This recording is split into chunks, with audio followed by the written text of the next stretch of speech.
Hello, everybody. Happy Saturday morning to you all. I am excited and nervous a little bit because of my upcoming trip, which is going to be a week from today. It's my first ever solo trip to Disney. It's going to be 2 days. And again, I am nervous um, because I want to do so much, yet I have so little time. I'm looking for my coffee, which is on the other side of my computer. Again, I seem to be going with the Disneyland mug a lot lately. So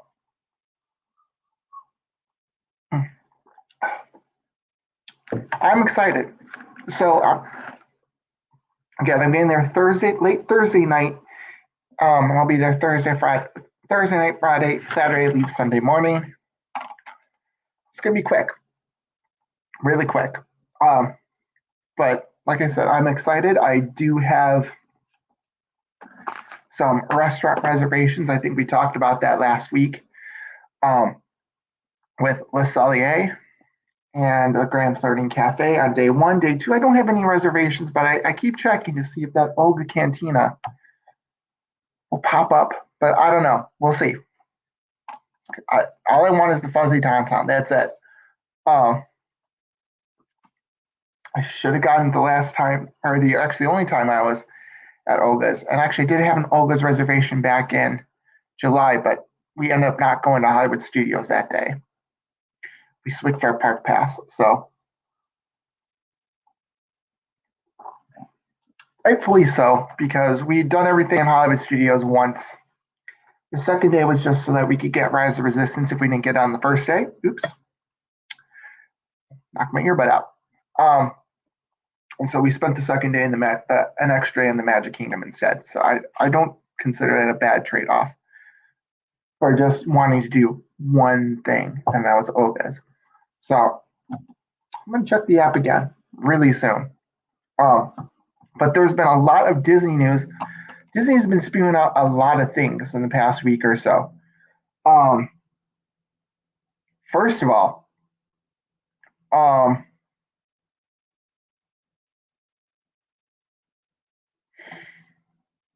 where should I start? I think we should start at Epcot because we got some more announcements coming this summer. Just the way that construction's is progressing on Club Cool. Yes, they're bringing back Club Cool. Coca-Cola. Coca-Cola is basically soft drink testing area or sampling area for you can sample Coca-Cola products from around the world, including favorite or maybe not so favorite Beverly. I mean, if you haven't been to Club Cool, if you have not drunk Beverly, it's for those of you that don't know, it is a very bitter flavor that Italians seem to love. It's from Italy.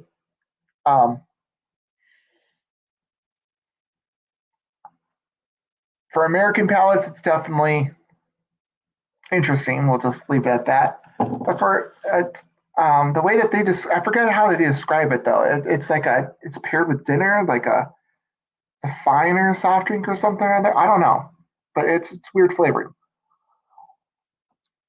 My favorite was like the watermelon Fanta. I don't know why they don't have that in the U.S. Bring it. I would love watermelon Fanta. So Club Cool is going to come back, but it's switching sides. Obviously, Club Cool was next to the Fountain View Bakery. On the left side of, well, depends if you're staring at Spaceship or it was on the left, but I guess the World Nature side. What's going to be World Nature side? Club Cool was there. It's going to replace with Moana. So they're moving it to the Mouse Gear side. And now Mouse Gear's days are numbered, which we knew that. We had a feeling that the shop was going to get a new name. It's going to be called the old mouse gears, the ones that they tore down and completely refurbishing right now. It's going to be called the Creations Shop.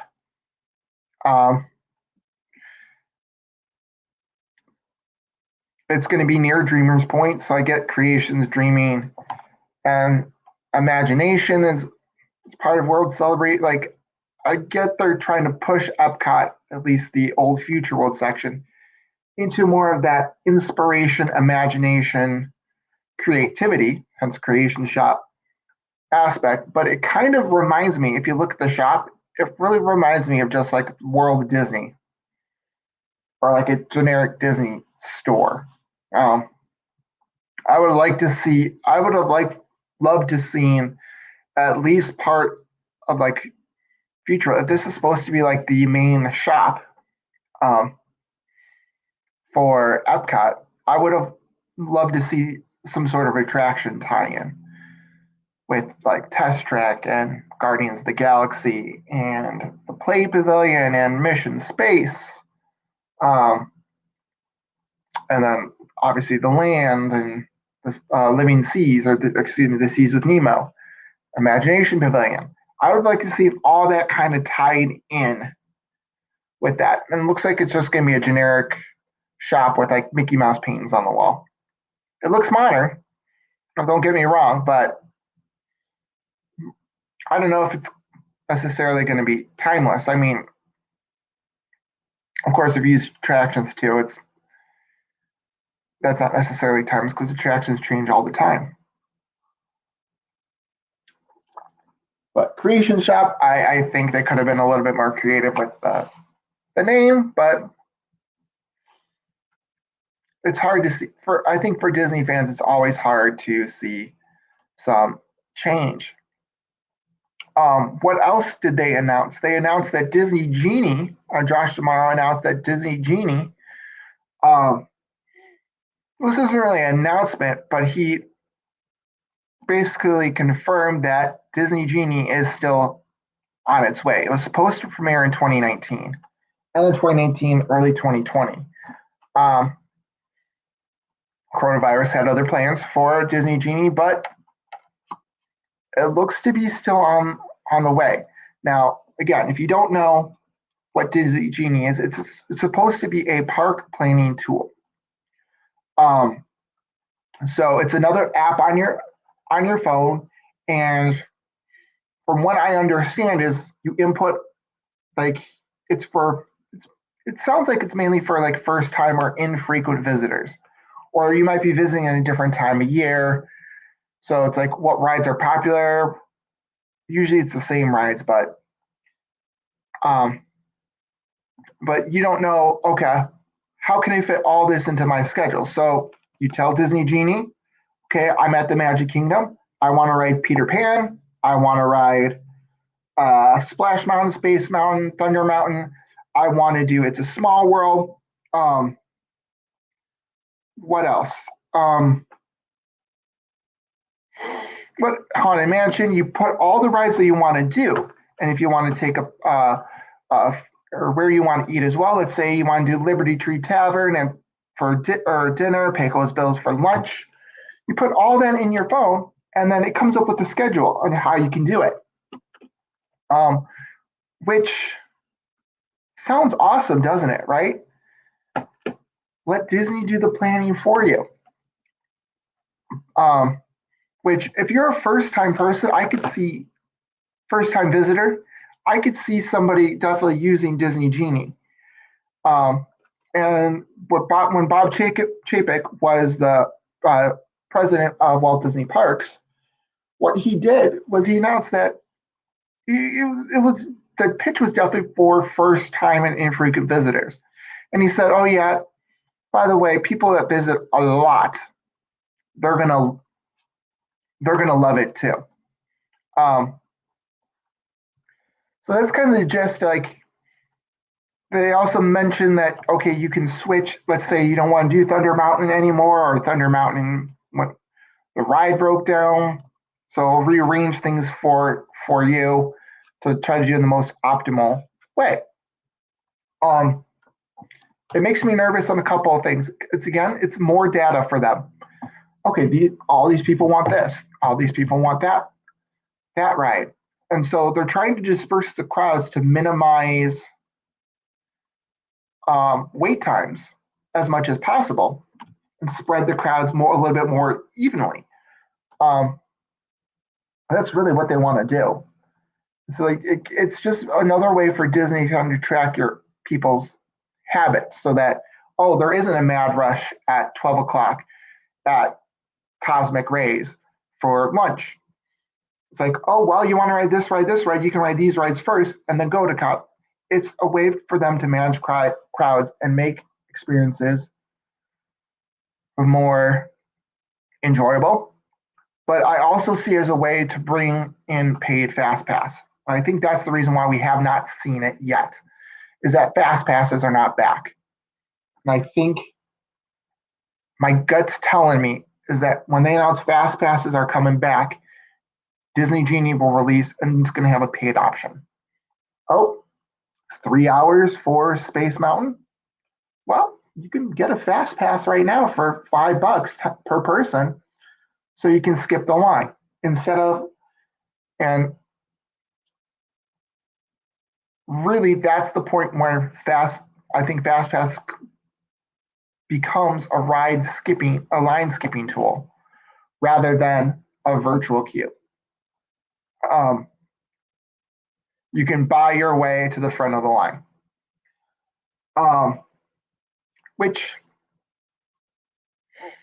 FastPass Plus is more of a line skipping tool because you schedule these months in advance now. Before the shutdown you scheduled them months in advance.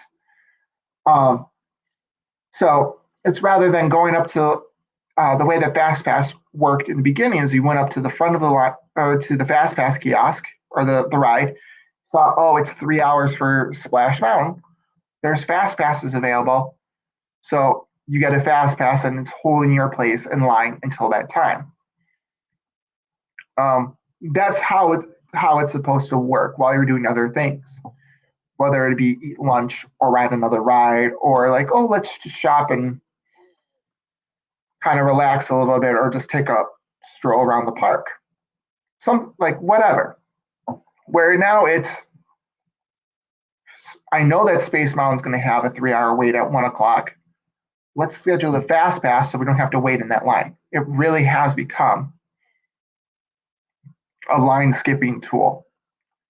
And it's kind of blurred, but it's kind of blurred because once you use your 3 Fast Passes, then it goes back to kind of like the traditional way where, oh, there's a Fast Pass for 7 o'clock. I've used all my 3. And then it becomes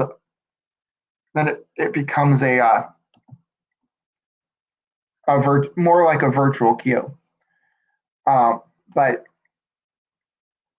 I do see paid Fast Passes in the future, especially because of the pandemic. And people are going to buy them, especially if it's their one and only trip. And Disney knows that. So we'll see about Disney Genie. I'm not so keen because, again, you're basically scheduling your whole day. And I know I make park decisions and like what rides I want to do because of the shorter lines. And I think that's what they're at least presenting to the public, is that, well, we can figure out everything so you can have the shortest ways possible. I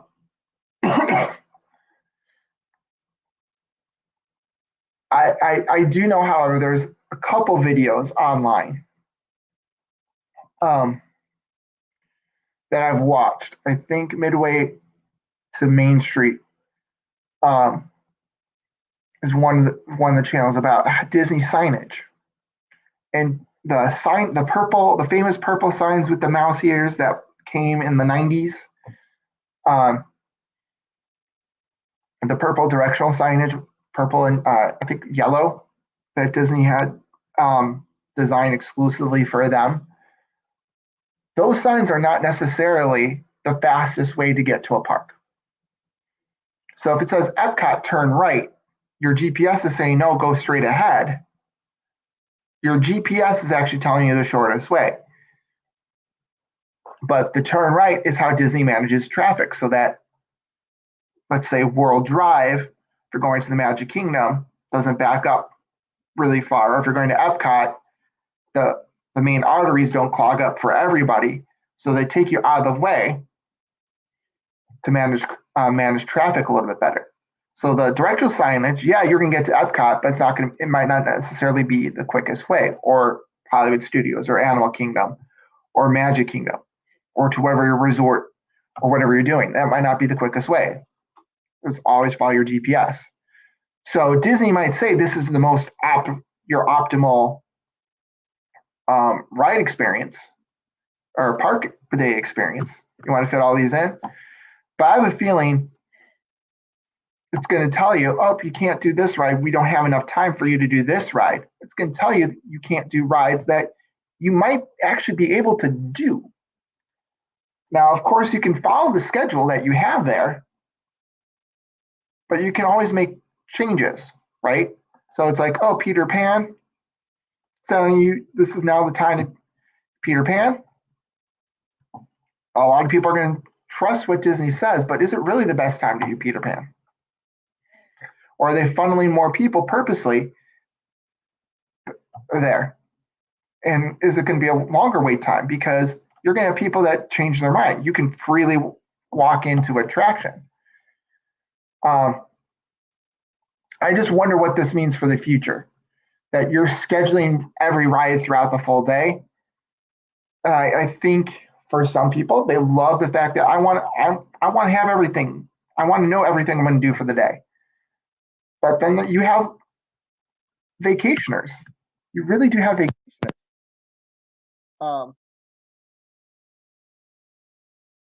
That want to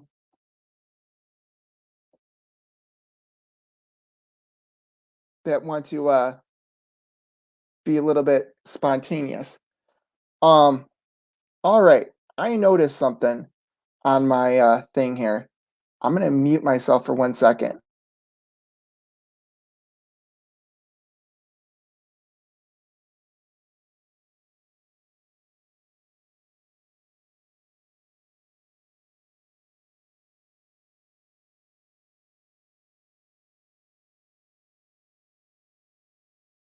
Sorry about that. I didn't know if my headphones weren't actually plugged in all the way.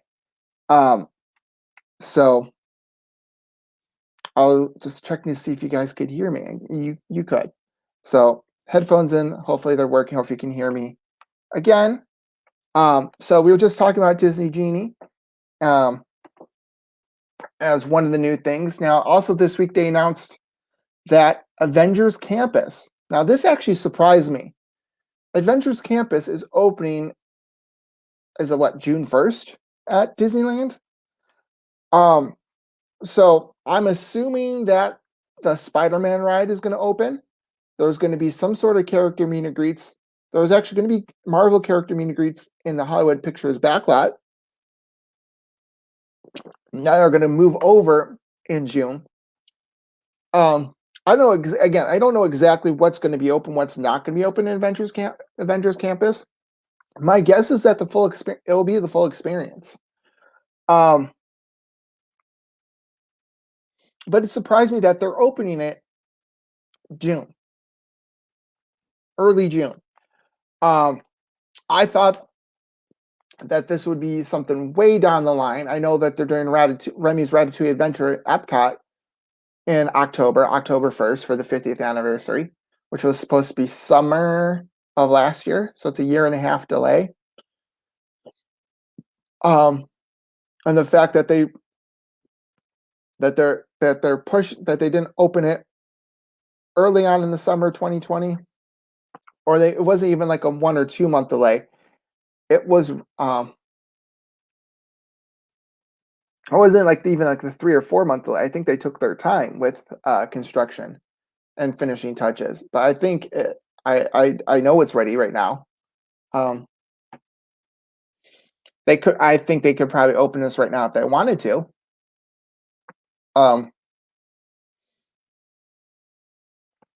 But the fact that Avengers, like Disneyland's getting an expansion, and that the California Adventure expansion is opening that soon. tells me either one or two things. Either A, Disneyland is worried that more people are gonna, because there's no annual passes, more people are gonna go to the Disneyland side or want Disneyland tickets or want to only enter Disneyland. Park hopper is going to be available from day one, so there are park hopper options for tickets. No fast pass, but there are park hopper options. I think they're worried that everyone's just going to flock over to Disneyland, and then it's like, and they might be worried that, okay, I really don't want California Adventure. Like, it's not bad, don't get me wrong. You got Cars Land, you got Soarin', you've got the Incredicoaster. But it's not Disneyland. It's not, It's a Small World or Pirates of the Caribbean or Splash Mountain or Space Mountain. I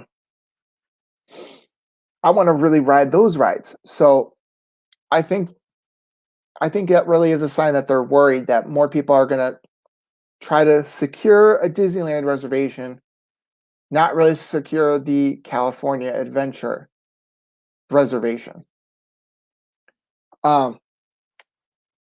And so by opening Avengers Campus, it's like, ooh, Spider-Man ride. You get that Marvel world coming into for the first time. First time in America, a Disney theme park will have a Marvel themed land. The first Marvel theme ride, of course, being Guardians of the Galaxy Mission Breakout. And of course, you had Marvel characters meet and greets as well. But this is really the first Disney Marvel home in the U.S. It's like, come look at our shiny new attractions. Use your 1 day, 1 park ticket here rather than here. I think that's one thing that they're worried about. Is that not enough? There might not be enough demand for California Adventure. And I think they're also just worried in general about park capacity. With the capacity being so low, you open up this new area in a few months, hereby increasing the park's capacity potentially.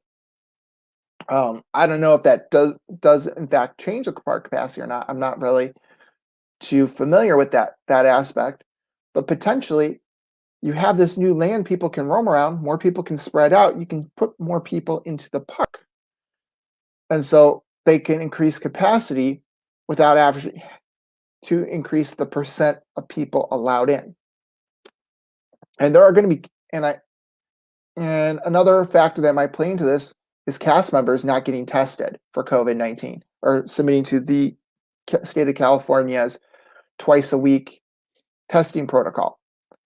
Because cast members that opt into that, they can or do not count towards the park's capacity. So if they're tested twice a week for COVID, they're not counting the park's capacity. But if a cast member opts out saying, no, I'm not getting the cotton swab up my nose twice a week, then they have to count towards the park's 15 or 25% capacity, whatever tier that they're in at the time.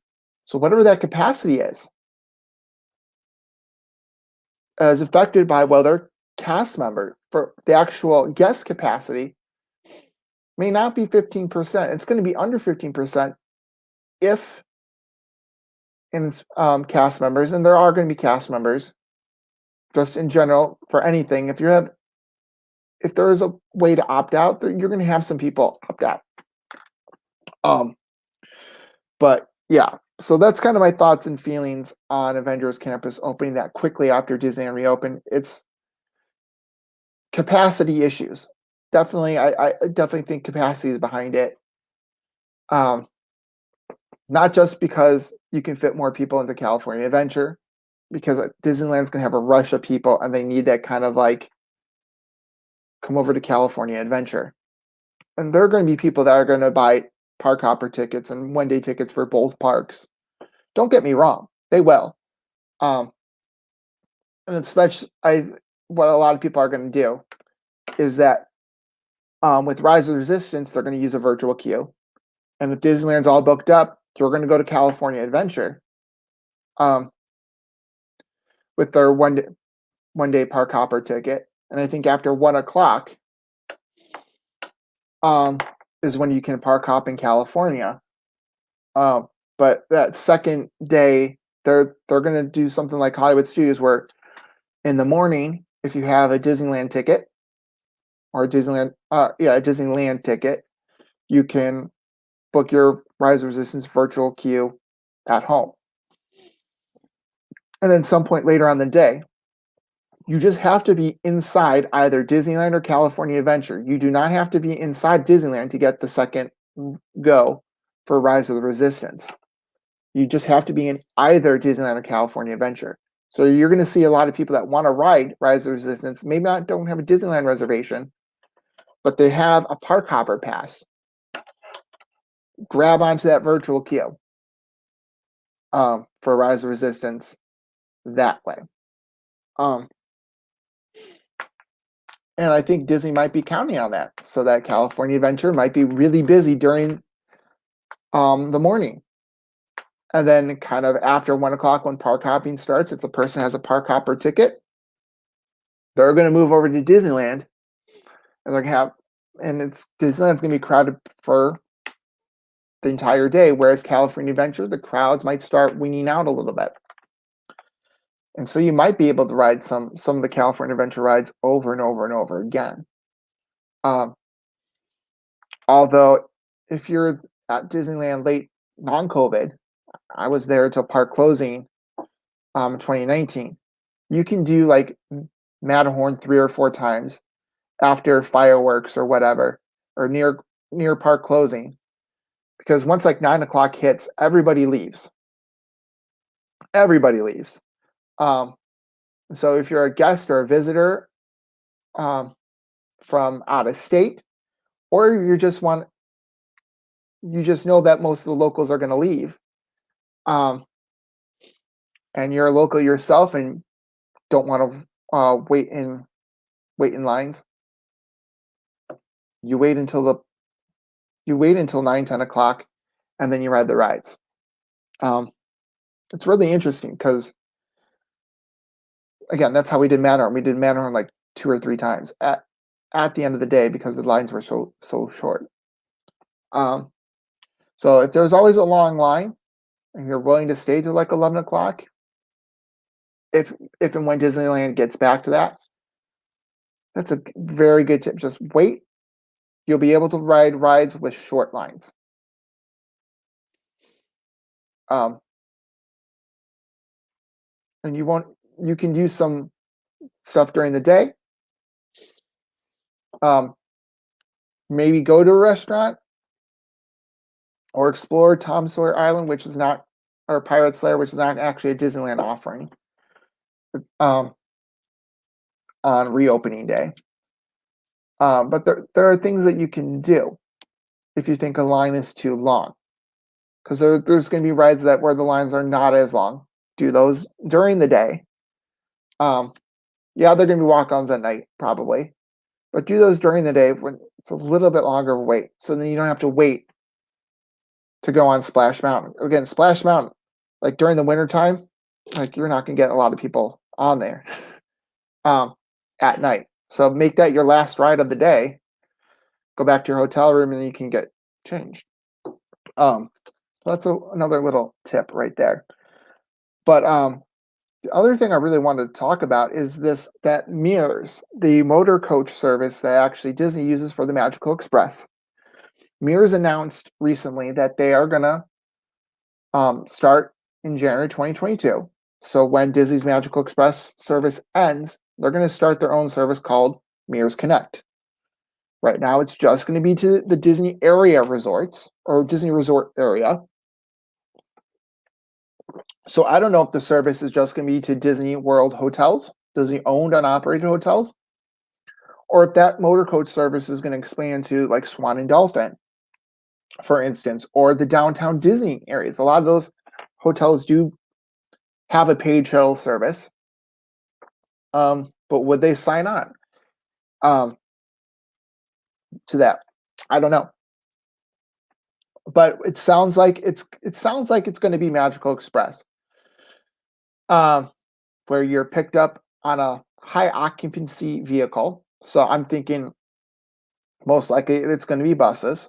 They have all of these Magical Express buses that they're not going to be in use starting January 1st, for at least arrivals on January 1st. Magical Express will continue into 2022. Just a little bit. Just a little bit. The reason why I say that is because it's good for arrivals. If you arrive at Disney World on January, or if you arrive at Disney World or in Orlando, and you're utilizing Magical Express, you arrive on December 31st, 2021, you can still use Magical Express. From what from what I'm gathering, it's good for all arrivals through that date. So if you're planning an extended trip 2 weeks out, I think they're still you'll still have Magical Express going to the airport, but not necessarily. You'll have some sort of transportation. You just need to arrive at Disney World by December 31st of this year.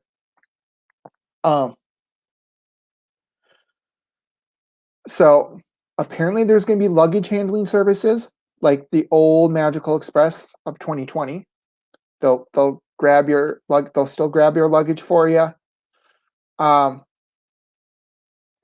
transport it. It looks to be just like Magical Express, but except you're going to pay a fee. You're going to pay a fee per person, whatever that is. They're calling it an economical way. So we have all these buses going to Disney resorts. Things are probably not going to change in that Magical Express area. It's going to go from Magical Express to Mears Connect. And eventually, they're also going to do Universal as well. So I think the whole process is probably going to look very similar to old Magical Express, but you're going to have to pay a fee per person. Looking at how Universal offers a shuttle, but it's a paid shuttle. So you can either rent a car. They have options where rent a car from the airport to the hotel, and you have to pay the car parking fee. You can order like a taxi, I think, off their website. Maybe not. But I know you can utilize the Universal shuttle, which for an adult right now is $40 round trip. So that is the Universal price. And that is an official Universal shuttle, which they use a third-party contractor, but it's not free like Disney. They pass the cost to you, which, depending on how long you're going, sometimes the rental car might be actually the cheaper option if you factor in the parking fee. Factor in the rental car price, and then the price per person, and then the price of the car for the entire trip. Compare the two. I'm going to tell you right now, sometimes the shuttle might be the more economical option, especially if it's a longer trip. Rental car, the rental car plus the parking fee, and sometimes if you get might be more expensive. So price it out. But it's $40 for the Universal shuttle. If you buy it through the Universal Vacation Package, and want the shuttle both ways round trip, they put that in there. It's $40 per person. So my guess is that's probably I would use that as a base fee. You can start booking this for 2022 in May, so next month. Pricing's not out yet, but if I had to guess, it would probably be around the $40 range to maybe keep competitive with what Universal's doing. Again, Mears already has the infrastructure in place. It's just how many guests actually utilize the service. So the cost there might be an introductory price, but I wouldn't be surprised, like months down the line, they kind of get a feel people are not utilizing the service, or people are utilizing the service. The price might stay the same, or it might get raised. I've looked at kind of like on the Mears website for their luxury cars and taxi services. It's like $40, 50, even $100 using their private cars or more, their private luxury cars. But like taxi service, I think that's out of the question. You can take a taxi if you want from Orlando to Florida, or Orlando Airport to or Uber to from the airport to the resort, but that's going to be an expensive car ride.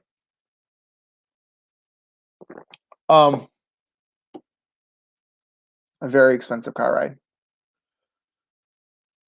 Let's see here. So I could definitely see $50, $60. Now, my other thing is that will Disney offer this on their website, saying, would you like to add Mears Connect motor coach service? The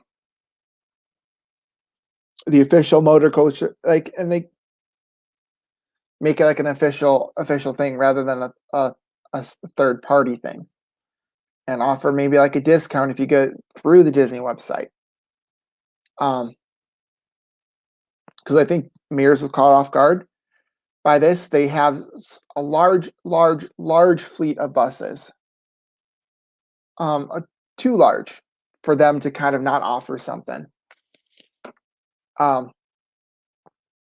guess is probably no, but Disney could have just said, we'll still offer Magical Express, the shuttle service, through Mears, but we're now going to pass the cost on to you. They could have done and we're doing the exact same thing as Universal.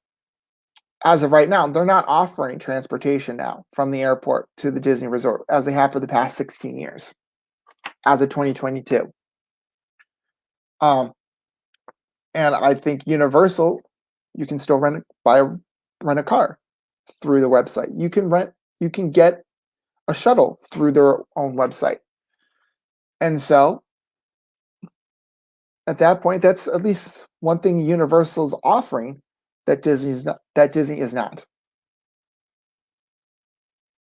And that might not be such a smart thing. But we'll see. We'll see how this works. We'll see how actually Disney responds to that. My guess is it's probably going to just be third party and you're on your own, which that makes Disney worse in this case than Universal. At least not offering some sort of discounted shuttle, because again, they want to keep people on the property. That's the whole goal, is to make sure that people don't go to Universal, so they don't have to rent a car.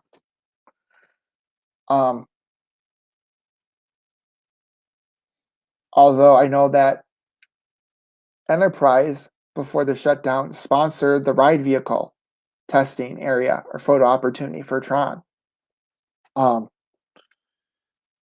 If they're going to be the sponsor for Tron, could that make sense that they end Magical Express because Magical Express hurts one of their sponsors? If Enterprise does turn out to be the sponsor of the Tron Light Cycle run, then I think we have a clear reason why Magical Express ended. And it might not be just because Disney wants to save money. I think that's the way it looks right now, is they're saving money by ending the contract at that point and not leaving people out in the dust. But Disney's actually starting to do a little bit better. I think things are going in certain ways much better than they thought in terms of travel recovery. People are coming back to Disney, and they're coming back to Central Florida. But if it's also an excuse to say, hey, Enterprise, we want you to sponsor the Tron Light Cycle run. We want you to be the presenting sponsor of that. So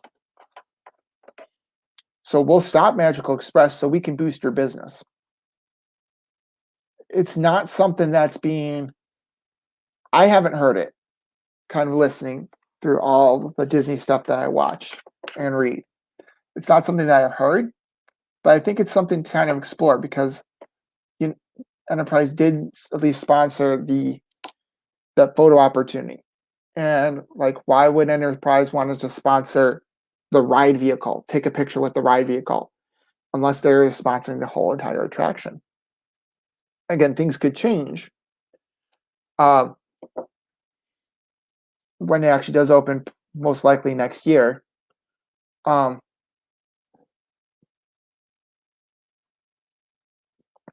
yeah, that's just a theory that I have about that.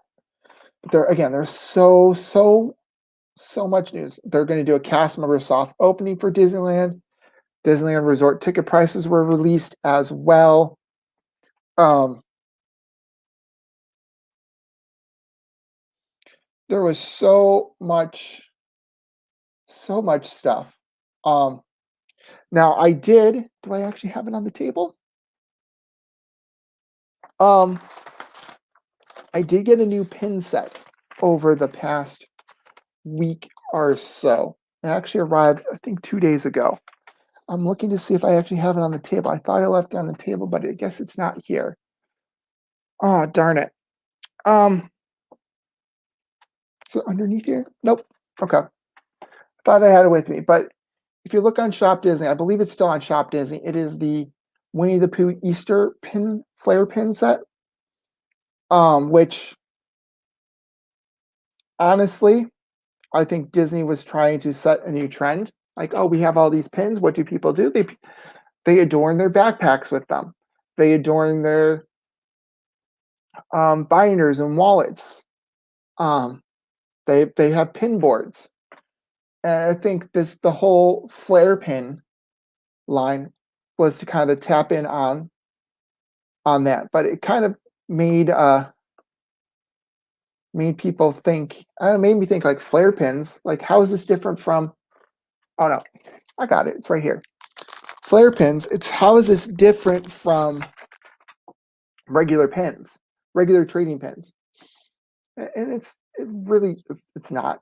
There's not anything that's different between flare pins. It's just that you have, again, the flare accessories, which they could have just said, they could have made trading paid backpacks. They could have done these accessories and just put on the pin trading brand. Because pin trading is just so popular. It's like, now you have flare pins. Are they tradable? Well, flare pins, they do. All the flare pins come with the official pin trading logo. This is official 2021. Now, the big difference is you can tell, like with flare pins, if you look at the backing, it's on a special card. So you got Piglet and an Easter egg. You've got Pooh and his honey pot, but it's filled with Easter eggs. You got ER with some flowers and some little baby chicks right there. So they come on these fun, like, cards, which, honestly, if you're collecting the pin set, this card actually looks really detailed. Would I want to take the pins off the card and put them onto a backpack? Probably. If I'm collecting these, probably not. Would I if they called this a flare pin and they put on a generic Disney background, or generic Disney white, well, they're now white cards, or yeah, I was like, okay, it's a white card. I'll save the white card so I can have it, but it's a white card. It says limited edition. All right, bam, put it on it that way. So with this whole fun card. Like a lot of them, I notice have these fun cards, or they have memes on them. Like a couple of them. So I don't know. Plus, I don't really see that flare push on Shop Disney with some of the more later pin releases. I do think that the pin backpack's cool. It's a cool back, but did they need to say, oh, it's flare pins? Okay, what's so special? But I really actually do like the Easter set. I like holiday pins, so the set of 3, again, $15. I actually got it with free shipping because Club 30, or not Club 33, D23 members, just a general free membership to D23 got you free shipping last month in March, for an entire month of March. So just had to pay local tax on this. Now the free shipping's gone. There's a couple pins I do want. The Jared, I forget his last name, but those special edition mystery box pins, those cute pins. I think I'm waiting till this weekend to get them. See if they're at Disney World. Which I think that if they're on Shop Disney, I'm hoping that there's still some available in Disney World. At least at one of the parks, so I can get a box and don't have to pay like the $6 for shipping. So I've actually I've been browsing, but I've actually not been buying on Shop Disney, which actually is a good thing. I need to do less of that, less buying, because it's hurting my wallet. But yeah, there's the pin. It's actually pretty cool. It's 3 set of 3. And I do think it's on Shop Disney right now. Last time I checked, it was full price, but if they still have these on Shop Disney in next week or so, because they're Easter themed, they might put on sale. I know some of the pins that I've been kind of tracking have actually gone on sale. So there's that. Okay.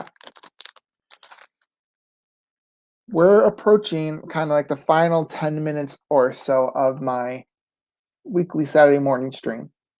So I really want to ask you guys, at the Flower and Garden Festival, what are some of the things that I should be looking out for? So I'm going to post it on my Instagram, and I'll put the Instagram handle on in 1 second. I just have to get the banner ready. All right, it's on the banner below right there, at Not That Matt WDW. I'll post it in the story as a question. What things at the Flower and Garden Festival should I be doing? Should I do the scavenger hunt? You get some cool tumblers right now. It's not the plates that they ran out of plates. Now it's like drinking tumblers. Should I do that? What foods should I have? Now, I've heard good things about the Frushi, which I have a mild allergy to strawberries, and Frushi does have strawberries in it, so I might not. If I do try it, it might be the last thing I have that day. It just makes my stomach a little bit upset, really. But I love strawberries. Don't get me wrong.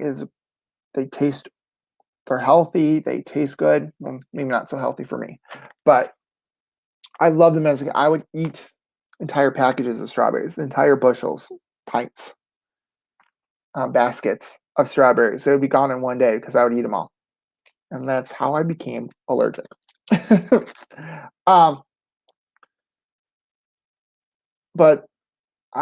But there's I'm definitely going to have some drinks, but there's so many different things I want to try. So let me know. On day 1, I might not be having as much at Epcot, but I do have a reservation for Le Cellier. Definitely going for the poutine. If there's a dessert, let me know in the comments that I should get there. That's your favorite. I'm kind of leaning towards a cheesecake, looking at the menu. It's a kind of a later night reservation, like 9 o'clock. So I know that um I know that I won't be there for too long. It'll just be me eating the poutine. Dinner. It won't be a full dinner. But if there's an entree, like, oh, wait a minute, get an entree there. Let me know too. That being said, I'm also not a steak person. I know most of their entrees are some sort of steak, but the only non-steak option, non-steak or non-fish, really don't eat fish either, is a Asian stir fry that they have there. It might have like Impossible burger meat in there as well. I know it's a plant. There's some sort of plant-based. It's the plant-based option for vegetarians there. But I think I'm gonna go with just the plain old poutine and then the dessert. And then maybe do a couple of drinks from the kiosks afterwards. But yeah, I'm excited for that full day. So here's basically what's going to happen for the week. Right. As of right now, again, I'm leaving Thursday night. I won't get into Orlando until close or until late at night. So, I'm guessing when I get to my room, everything in Disney is going to be closed. I'll just say that's how late I expect to be there, or expect to arrive. So on that Thursday, I'm definitely going to do an Instagram. I'm going to do an Instagram live, kind of doing a little quick room tour. I may do it on here, but I think I'm going to do a live stream that Thursday night as well on YouTube. I just from the room to kind of talk about my plans. I'm definitely not going to do a live stream from the park. I'm going to do Instagram lives from the park. Just little short ones, maybe of a character cavalcade.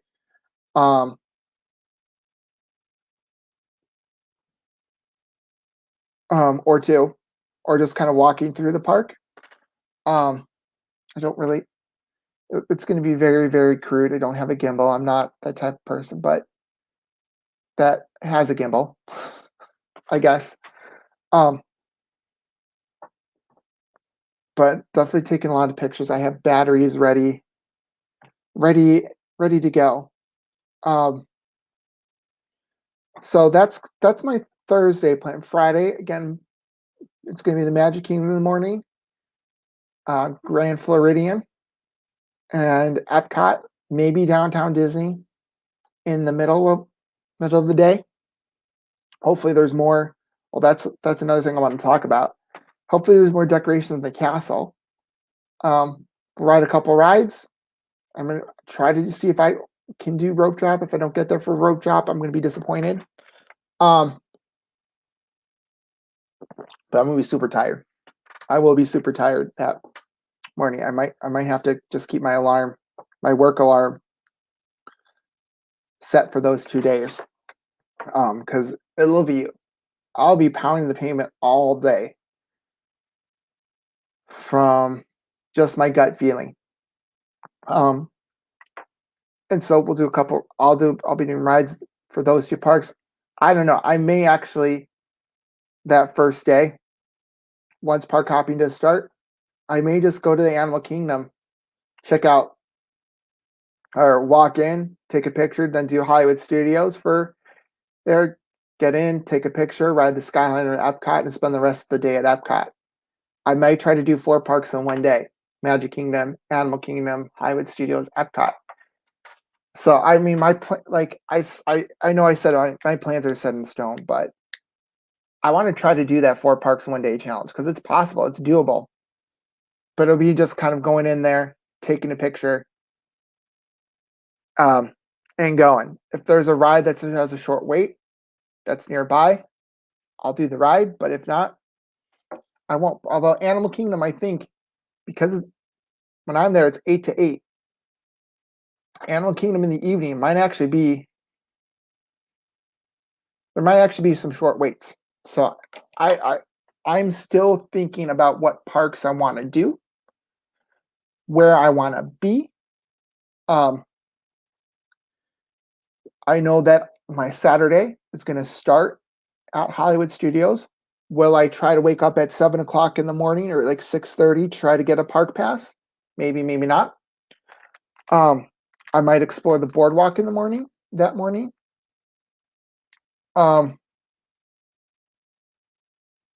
Although it's going to be a little bit hard for me to get to the boardwalk from All Star Movies. I might have to do an Uber. Or just kind of, I don't know when the buses start. Maybe take a bus to Animal Kingdom and transfer over to, I don't know. Or maybe just do like a walk around. Like, I don't know. What are your ideas about how to get to the boardwalk for that morning? Just kind of see some of the resorts. Or maybe do a little bit of resort exploring in the morning while I wait for Hollywood Studios to open up. That might be so we can get a good look of it during the daytime. All Star Movies. This is a resort I'm going to be seeing at. So again, plans change. So you're hearing me saying all this stuff right now. It could definitely change in like 5 minutes. It could definitely change in 5 hours. If I find a reservation for a restaurant that I really, really, really want to go to, and maybe not settled for, maybe I can change that reservation. Or if I find that there are some people that want to do Liberty Tree with me, we'll do Liberty Tree. I want to go there. I also, if I get Oga's, then the whole plan, the reservation for Oga's, my whole plan, plans will change again. So again, we'll see. I'm hoping that I can probably get an Oga's reservation if at like 11. So that, okay, I'm in Hollywood Studios for the morning. I got the Oga's reservation, got my drink, and then explore the rest of the park that way. So I'm excited. It's my first ever solo trip to Disney, believe it or not. Every trip I've gone to Disney World has been with it's been with family. There's various members of my family. This is the first time that it's just me. I don't really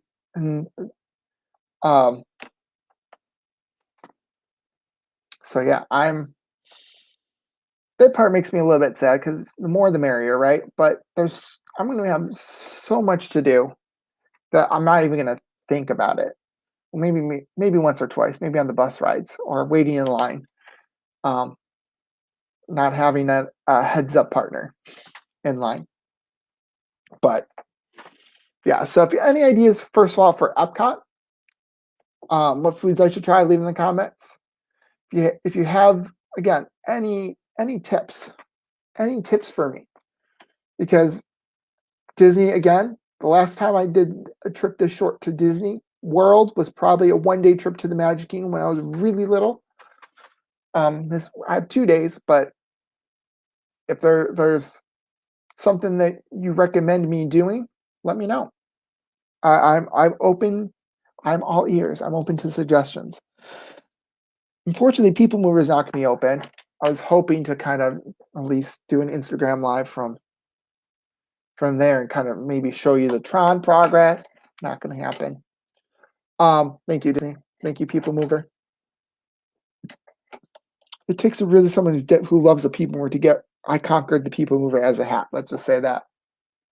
Um,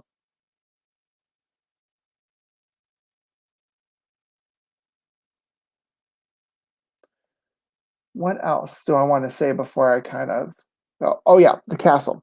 So looking at the concept art for the castle, it really did underwhelm me with the amount of with the way that the decorations looked.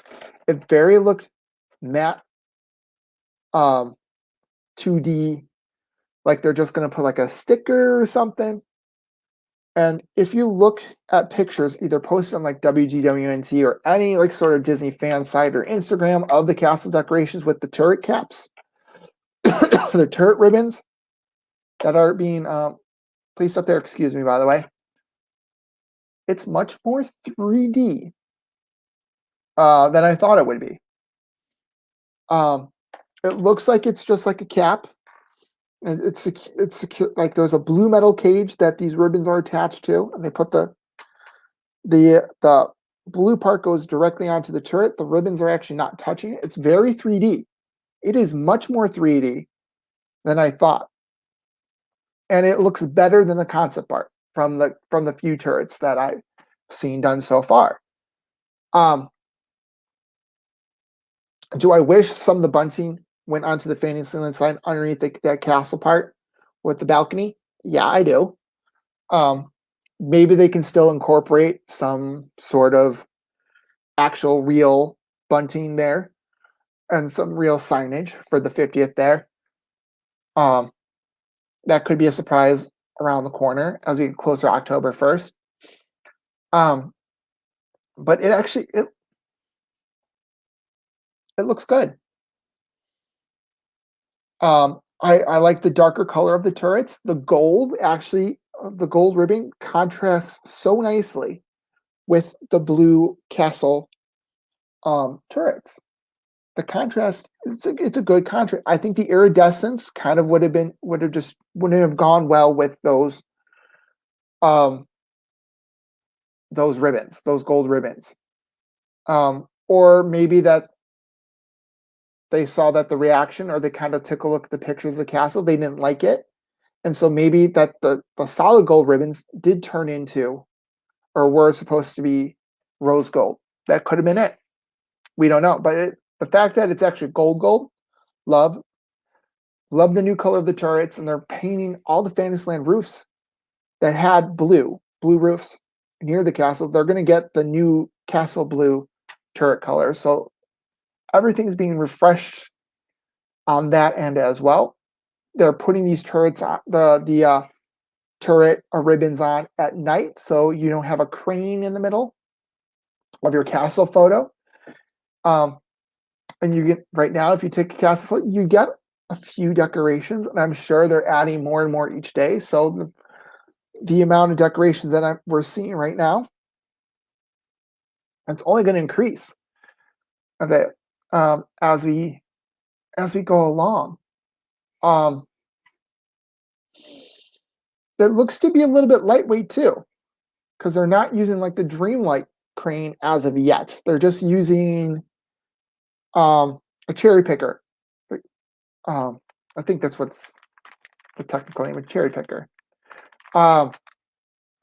Towards the back. Although I think for some of the turrets, they're going to have to move that cherry picker out front. But the moat's drained, they can lower it so it's not in photos. But the 50th decorations for the castle, they're looking much better than I actually thought they were going to be. I still don't like the rose gold pink paint on the castle. I don't know. I'm preferable to the old gray siding of it. I didn't even like the cold cream colored sides that they were doing for the past few years. I really just like the traditional gray panel, blue roof, or the gray siding, blue roof. They could have gone powder blue, like Cinderella dress blue. This kind of like this color right there. as like the castle walls, not the gray brick, but the actual turret, the size of the turrets. They could have done this color, and really it would have had a good contrast with the gold and the dark blue. Maybe I'm just and they could even have made that iridescent, shiny a little bit. Um, and use the iridescence with that. That I think would have been a much better use of the iridescence on the side of the walls to make it more shiny. And then again, the roofs, just that deep, deep, deep blue. Disney, if you're listening, maybe after the 50th. Because the sides of the castle are going to stay at least for 18 months. At least 2 years. Let's just say 2 years from now. They're going to be like that for at least 2 years from now.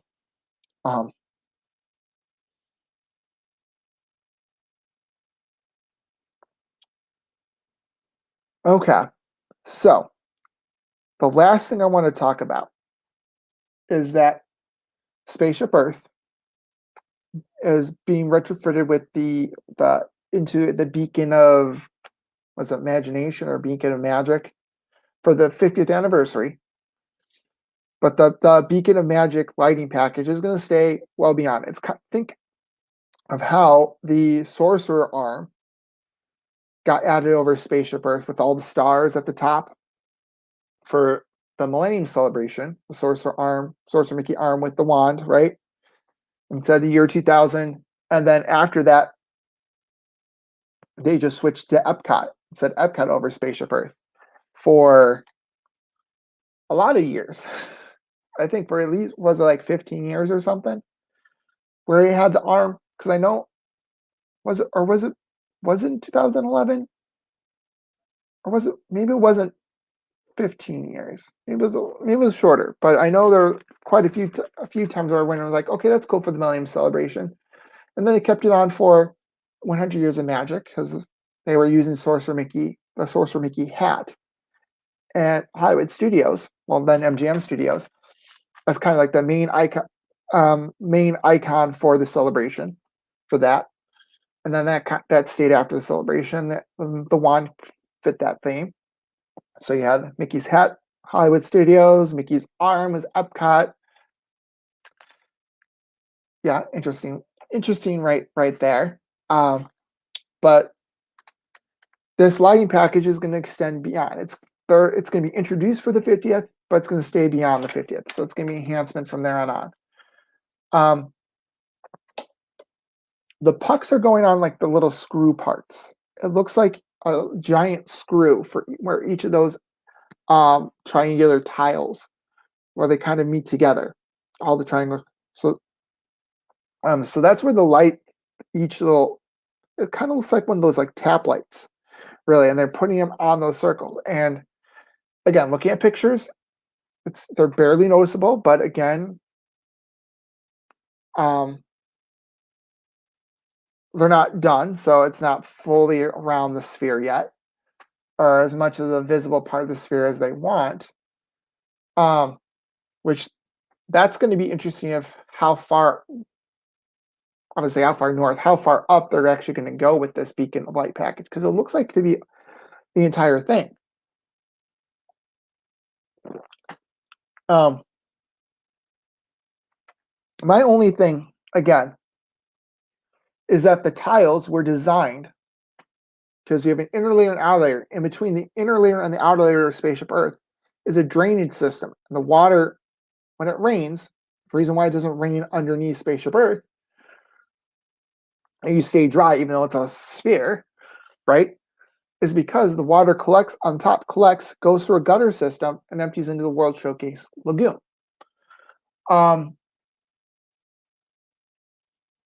So is that going to affect the drainage system?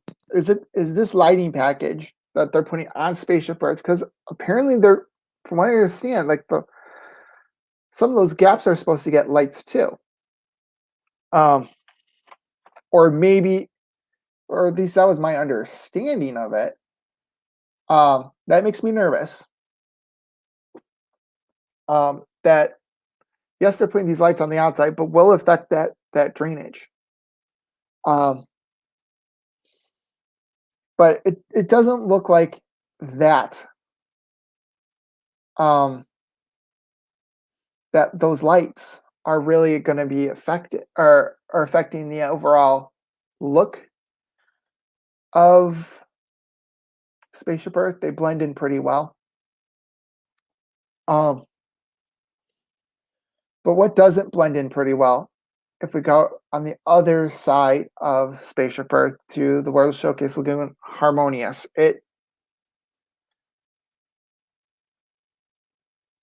I think Disney has great things planned for the show. For the Nighttime Spectacular, I think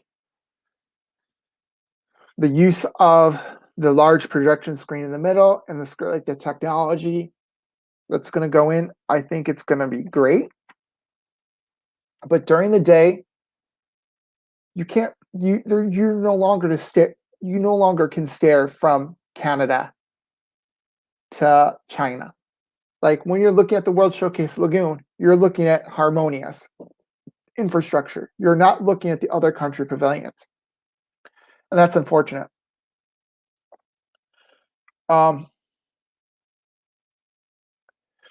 My other thing is just kind of, I have to see this in person to really make a judgment about this, but it just looks like you're going to have horrible sightlines.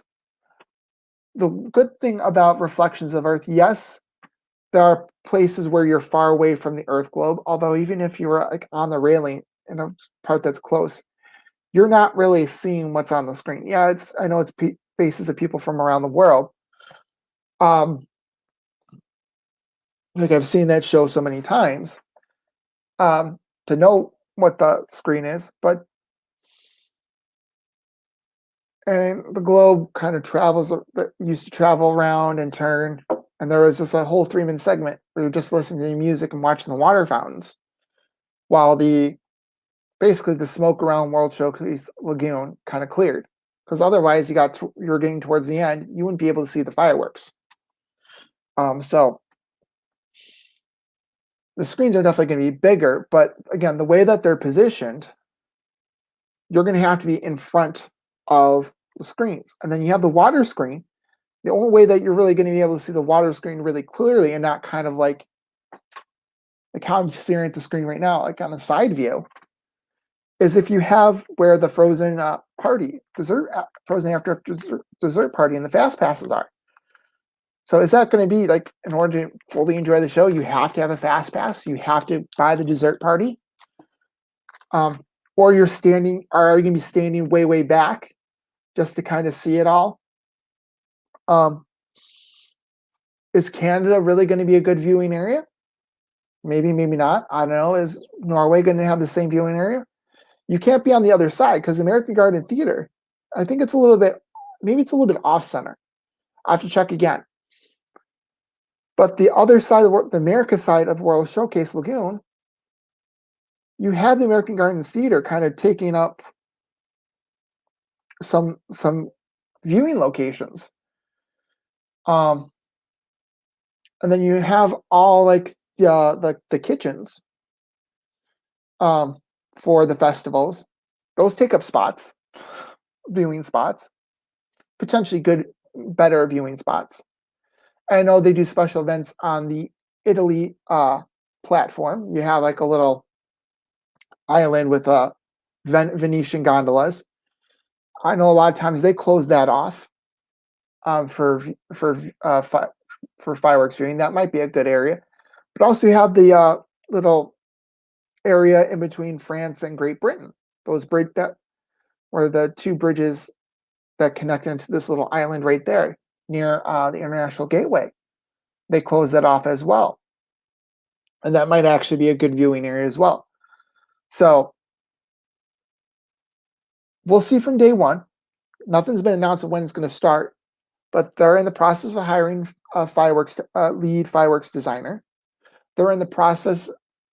They brought all the barges, like the barge setup is now complete. It's now just testing, which makes me wonder if Harmonious is going to be here sooner rather than later. Is it going to be something where they announce, okay, by the way, we have Remy's Ratatouille Adventure, but oh wait, there's more. Harmonious is also going to premiere at night. I can tell you right now, October 1st, you're not going to be park hopping to Epcot. You're not going to be park hopping to the Magic Kingdom for Walt Disney World's 50th birthday. If there's going to be any park hopping, your best shot would be Animal Kingdom. Start your day at Hollywood Studios. And when park hopping goes, Animal Kingdom, like that's basically where people are going to go through. Animal Kingdom to Hollywood Studios is probably going to be your best bet. Hollywood Studios to Animal Kingdom, good. Or any park to Animal Kingdom or Hollywood Studios are going to be your best bets for park hopping. There are people right now that probably have park hopper ticket for Animal Kingdom that as soon as 2 o'clock rolls along, they're on a bus or they're in a car to the Magic Kingdom. That's not going to happen. I think the people that have Magic Kingdom tickets, they're not going anywhere. Or they're going to see if they can go to Epcot. Or the people that have Epcot tickets, they're going there for Remy. And they're going to be trying to see if they can get to the Magic Kingdom afterwards. Just don't be surprised if they say October 1st, there might not be park hopping available. Or if you call the number on that day and say, sorry, no park hopping. I think the parks will be at capacity on that day.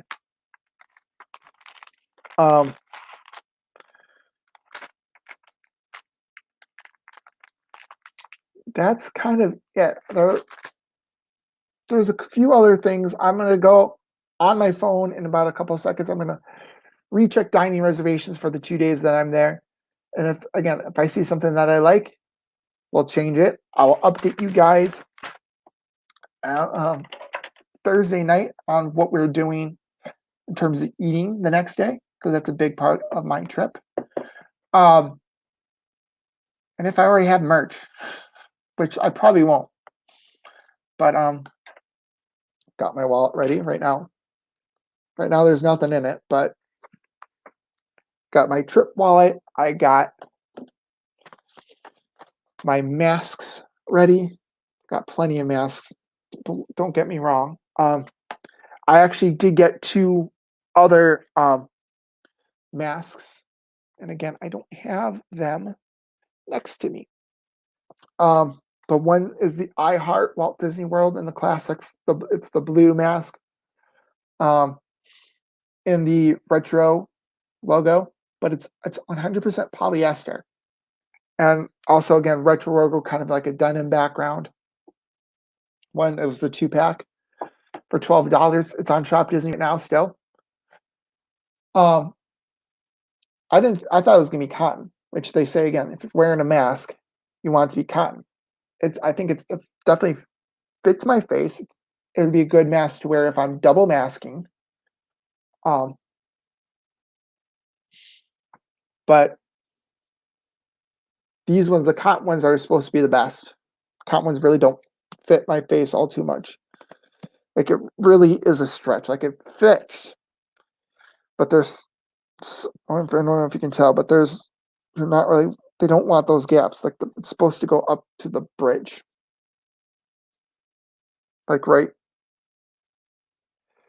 here, but you're not supposed to see the under part of the chin. So yeah, I can wear this. I can still talk if I'm pushing like this. It's really hard. But like the polyester ones, they do fit a little bit better than the cotton ones for the extra large. This is extra large. This is the largest size that they have.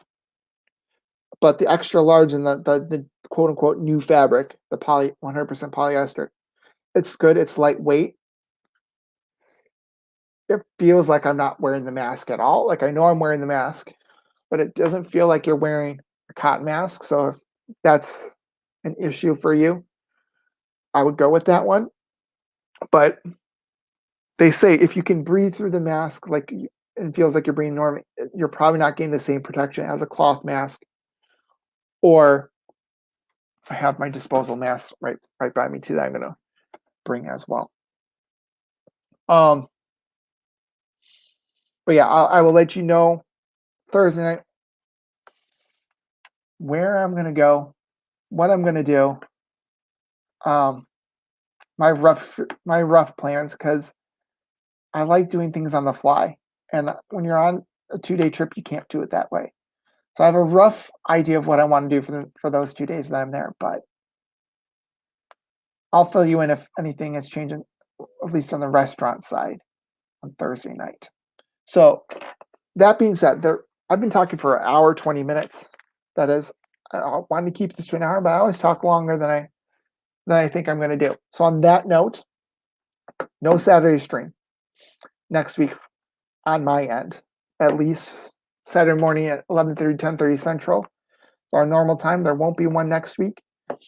But hopefully, or I'll return in 2 weeks, the same spot. So the 24th is when you will expect me back here. I don't know if there's going to be part of my world with Life with Roxana tonight. I haven't gotten any information whether or not there is going to be a stream. My guess is no, but check her page a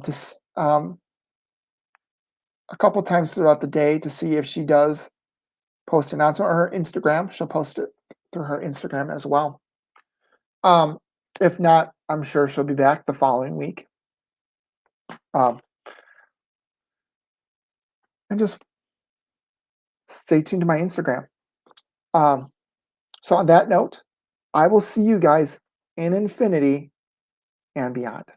Have a great Saturday. I know it's muggy here. Not muggy, but kind of dreary in Illinois, but hopefully it's sunny and warm where you are. Have a great weekend.